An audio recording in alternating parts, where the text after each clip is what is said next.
BCS সাধারণ শিক্ষা ক্যাডারে বদলি পদায়নের ক্ষেত্রে চরম বৈষম্য বিদ্যমান।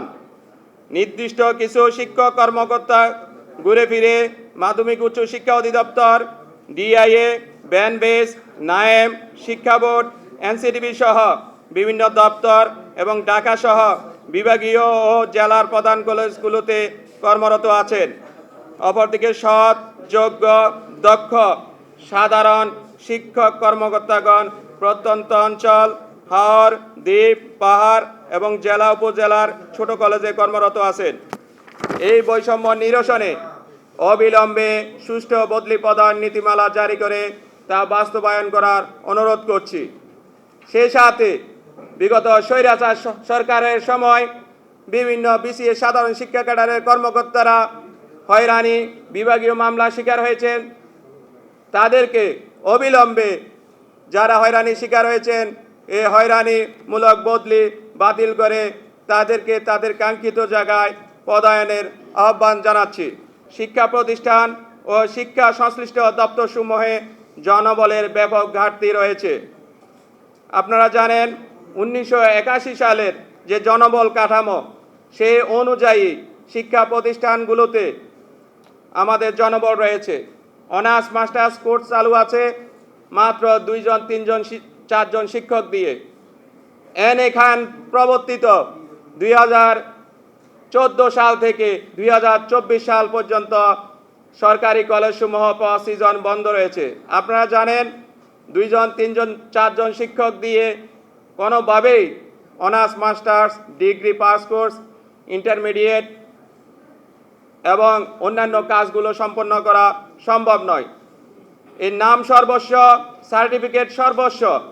শিক্ষা ব্যবস্থা যদি আমরা সংস্কার করতে চাই তাহলে আমাদেরকে স্টাফিং প্যাটার্ন 1987 সচিব কমিটি কর্তৃক পুনর্নির্ধারিত 2023 অনুযায়ী আমাদেরকে প্রত্যেকটি অনার্স ডিপার্টমেন্টগুলোতে প্রয়োজনীয় সংখ্যক জনবল সৃষ্টি করে, শিক্ষকের পদ সৃষ্টি করে শিক্ষা ক্ষেত্রে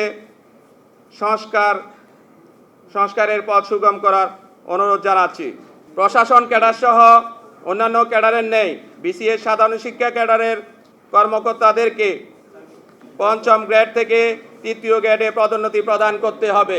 কিন্তু অত্যন্ত দুঃখজনক বিষয়, আপনারা জানেন শিক্ষা ক্যাডারের 5ম গ্রেড থেকে 4র্থ গ্রেডে পদোন্নতি দেওয়া হয়, কিন্তু শিক্ষা ব্যতীত অন্যান্য সকল ক্যাডারে 5ম গ্রেড থেকে 3য় গ্রেডে পদোন্নতি প্রদান করা হয় এবং একই সাথে আনুপাতিক হারে গ্রেড 2, গ্রেড 1 পদ সৃষ্টি করে 6 স্তরের পদসোপান তৈরি করতে হবে।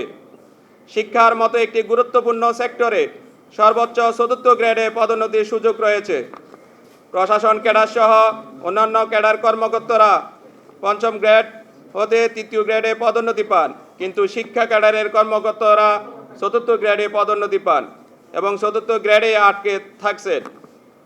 অধ্যাপক পদটি 3য় গ্রেডে উন্নীত করা এবং আনুপাতিক হারে 1ম গ্রেড ও 2য় গ্রেডের পদ সৃষ্টি করা জরুরি হয়ে পড়েছে। 2015 সালে নতুন পে স্কেলের সবচাইতে ক্ষতিগ্রস্ত ক্যাডার হচ্ছে বিসিএস সাধারণ শিক্ষা ক্যাডার। জাতীয় বেতন স্কেল 2015 অনুযায়ী অধ্যাপকদের 3য় গ্রেড উন্নীত হওয়ার সুযোগ রহিত হয়ে 4র্থ গ্রেডে অবনমন ঘটে। 2015 সালের আগ পর্যন্ত সিলেকশন গ্রেডের মাধ্যমে বিসিএস সাধারণ শিক্ষা ক্যাডারের অধ্যাপক পর্যায়ের কর্মকর্তাগণ 3য় গ্রেডে যাওয়ার সুযোগ পেতেন, কিন্তু সেই 2015 সালের ফরাসউদ্দিন কমিশন আমাদেরকে 4র্থ গ্রেডে অবনমন ঘটায়।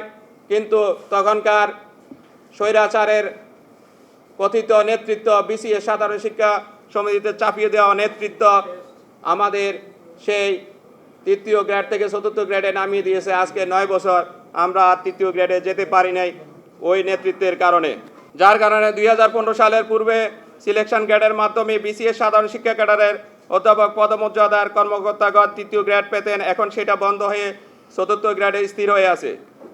প্রায় অর্ধেক চাকরিকাল 4র্থ গ্রেডে কাটিয়ে সেখান থেকে অবসরে যেতে হচ্ছে। এই বৈষম্যের প্রতিক্রিয়ার চেয়ে 593 জন অধ্যাপক প্রশাসনিক ট্রাইব্যুনালে মামলা করেছিলেন। মামলা নং 62/21 আদালতে অধ্যাপকদের পদ 3য় গ্রেডে উন্নীত করে 3 মাসের মধ্যে কার্যকর করার নির্দেশনা প্রদান করেন। কিন্তু তৎকালীন সরকার এটা বাস্তবায়ন না করে আপিল করেছে।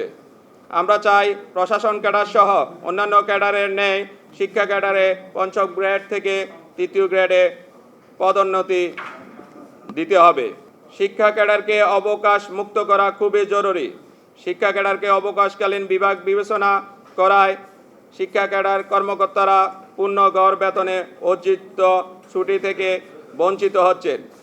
অন্যান্য ক্যাডারের কর্মকর্তারা পূর্ণ গড় বেতনে ও অর্ধ গড় বেতনে অর্জিত ছুটি ভোগ করলেও শিক্ষা ক্যাডারের কর্মকর্তারা কেবল অর্ধ গড় বেতনে অর্জিত ছুটি পান, ফলে পূর্ণ পেনশন সুবিধা থেকে বঞ্চিত হচ্ছেন এবং অবসরকালীন সময়ে 10-15 লক্ষ টাকা আর্থিক ক্ষতির সম্মুখীন হচ্ছেন।